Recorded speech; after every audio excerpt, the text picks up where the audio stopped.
Monsieur Bonnet, qui est le maire de Creil. Enchanté, merci de m'accueillir. Voilà. Ça fait combien de temps? Je suis venu dire d'abord aux parents d'élèves et à toute la France l'importance du cours préparatoire. Nous le savons tous, le cours préparatoire c'est une classe essentielle qui vient après un autre moment essentiel qui est l'école maternelle. Et c'est le moment où on va rentrer dans la lecture, l'écriture, le calcul, et donc on prend un bon départ dans la vie sur le plan des connaissances. Il faut, à l'école maternelle, avoir un vocabulaire solide, une conscience grammaticale qui se travaille en maternelle. J'en ai parlé avec les professeurs à l'instant, et ils font un magnifique travail sur ce sujet, de façon déjà à arriver en CP avec ce vocabulaire qui permet ensuite de comprendre ce qu'on va lire et écrire. Et nous savons, parce que nous faisons des comparaisons internationales, parce que nous regardons ce qui se passe, parce que nous avons une expérience sur le sujet, nous savons que si on concentre de l'énergie en cours préparatoire, eh bien, on résout beaucoup de problèmes à la racine, parce que plus j'ai de vocabulaire, plus je comprends de choses dans toutes les disciplines, plus ma grammaire est bonne, plus je vais avoir une orthographe correcte, et de façon générale, mieux je maîtrise le français, mieux je vais m'épanouir, et plus j'ai de vocabulaire, moins je serai violent, plus j'ai de vocabulaire, plus je serai en situation de sociabilité. C'est donc très important parce que c'est la capacité à lire, écrire, compter et respecter autrui qui se joue derrière le cours préparatoire et derrière ça l'ensemble des connaissances. Vers Noël, il y a déjà des enfants qui commencent à être lecteurs. Ensuite en février, et il y en a en juin, et il y en a qui attendront le CE1 pour être de parfaits petits lecteurs. Voilà. Alors les enfants, est-ce que vous aimez lire? Oui. Oui. C'est très très bien. C'est vrai? Et qu'est-ce que tu aimes lire alors? Des phrases. Ouais. Des livres? Des livres. Des livres. Pour tous, c'est un plaisir la lecture. Hein. Vous aimez lire? Oui. Hein? Et d'ailleurs, c'est mieux de lire que de regarder la télévision en fait. Hein. Hein? On peut faire les deux, bien sûr. Mais nous allons bien entendu accomplir la promesse du président. C'est très important. Cette promesse a une origine. C'est que justement, il est vu que ce dispositif de 12 élèves par classe dans les zones d'éducation prioritaire est quelque chose d'efficace. Dans d'autres pays, on l'a vu aussi, et même en France, dans certaines expérimentations, des études le montrent. Et donc, avec des évaluations que nous ferons de ce dispositif, nous allons évidemment faire ces classes de 12 élèves. Mais bien entendu, notre maître mot, c'est pragmatisme. C'est aussi pour cela que je suis ici dans une école, que j'interroge concrètement les professeurs, puisque nous adapterons pour la rentrée prochaine à ce qui est possible physiquement, à ce qui est possible humainement. Mais dans tous les cas, nous concentrerons nos efforts pour réussir cet encadrement particulier en cours préparatoire. Et de façon générale, pour tous les élèves de cours préparatoire de France, nous lançons cette opération que nous appelons 100% de réussite en cours préparatoire, qui passe par le dédoublement dans certains cas, mais qui de façon générale passe par un dynamisme pédagogique, des méthodes, des façons de faire qui vont permettre de s'assurer que les enfants partent bien dans la vie à la sortie du cours préparatoire. En RE+, il y en aura dans la plupart des classes, Nous y travaillons en ce moment. Hein, je suis ministre depuis 6 jours. Nous avons déjà travaillé pour faire à la fois nos calculs et réfléchir et échanger avec les professeurs. Donc cela se fera et surtout, ce qui se fera, c'est cette capacité à s'assurer que l'an prochain, toute la France sente ce dynamisme particulier pour le cours préparatoire. Tout le monde sait que trop souvent, nous perdons 20 à 30% des élèves qui, dès le début, se mettent à accumuler des difficultés. Nous voulons, à la racine, remédier à ces difficultés. Donc il y a 2300 classes qui sont concernées dans toute la France. La grande majorité va donc exister sous le format de 12 élèves par classe.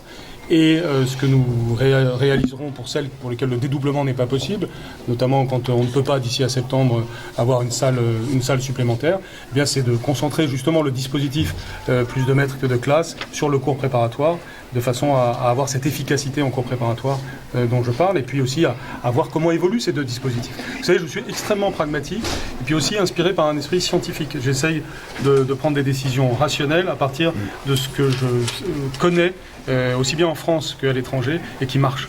Nous savons que ce dispositif marche, nous savons aussi qu'il y a quelque chose d'essentiel qui se joue au début du cours préparatoire, enfin au cours préparatoire, au début de la scolarité à l'école élémentaire. C'est pour cela que nous faisons cela.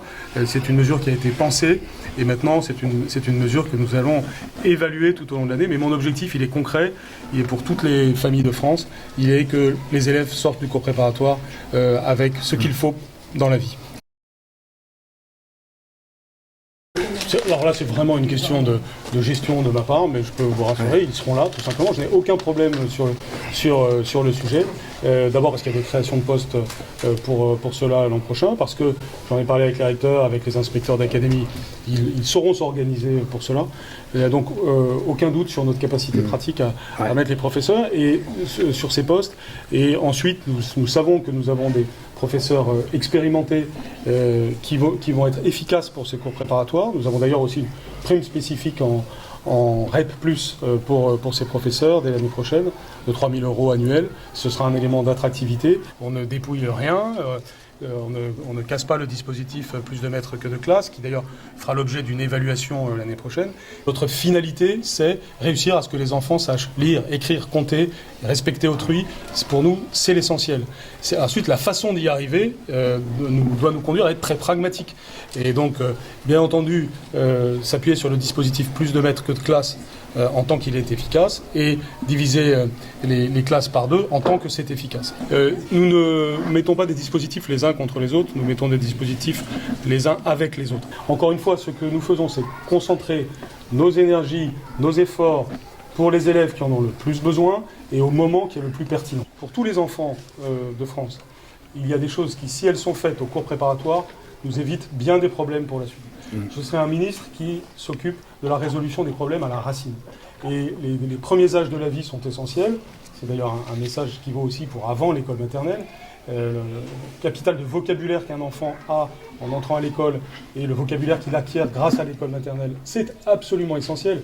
C'est le message pédagogique fondamental et les professeurs ici, évidemment, le confirment et m'ont raconté ce qu'ils faisaient pour donner ce vocabulaire aux enfants. Ce message est fondamental. Et ensuite, au cours préparatoire, ce qui est tout autant fondamental, c'est la réussite de l'entrée dans la lecture, l'écriture, le calcul et donc le raisonnement. Et c'est à cela que je vais m'atteler de façon tout à fait prioritaire. Et grâce à cela, nous allons avoir en chaîne de futurs succès sur beaucoup de sujets en France. Est-ce que vous savez qui est Albert Camus? Oui, c'est notre école. Bravo. Et alors c'était qui, monsieur Camus? Ah, c'est nous. Vous leur avez jamais parlé d'Albert Camus? L'année dernière, oui. Mais c'est vrai, pas ce groupe-là. C'est vrai. Le ministre, il vient dans votre classe, c'est impressionnant?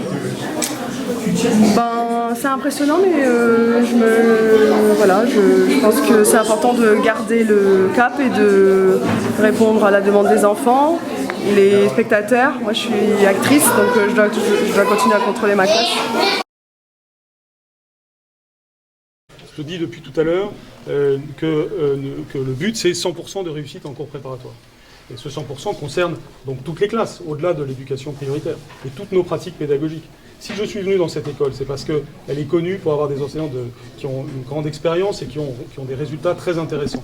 Je les ai interrogés tout à l'heure, je les ai écoutés, j'en écouterai d'autres, et c'est cela qui m'intéresse le plus. C'est de savoir comment ils arrivent à ces résultats, par exemple, pour donner plus de vocabulaire aux enfants juste avant l'entrée en cours préparatoire, pour les préparer à être bons en grammaire, pour leur donner ce qui est nécessaire. Et c'est ça le vrai sujet. Et bien entendu, nous allons bien entendu déployer des dispositifs de formation continue. Nous allons aussi travailler de plus en plus en formation initiale pour tenir compte de cela. Nous allons être très pragmatiques et très scientifiques. Pragmatiques parce que nous regardons ce qui se passe sur le terrain, et je veux rassurer les professeurs, bien entendu, quand des choses marchent, non seulement elles sont respectées et maintenues, mais elles sont même amplifiées. C'est-à-dire que ce que nous voulons, c'est réussir avec les professeurs. Donc, soyons tous rassemblés pour faire réussir les enfants. C'est aussi un message que je lance aux parents, aux familles, qui est ce nouvel optimisme pour l'école. Vous pouvez considérer qu'un effort tout à fait particulier est fait pour les cours préparatoires et pour l'école primaire en général. Ce qui compte, c'est encore une fois, c'est pas les moyens, c'est les fins. Et là, ce que nous voulons, c'est agir avec pragmatisme et en nous appuyant sur des preuves.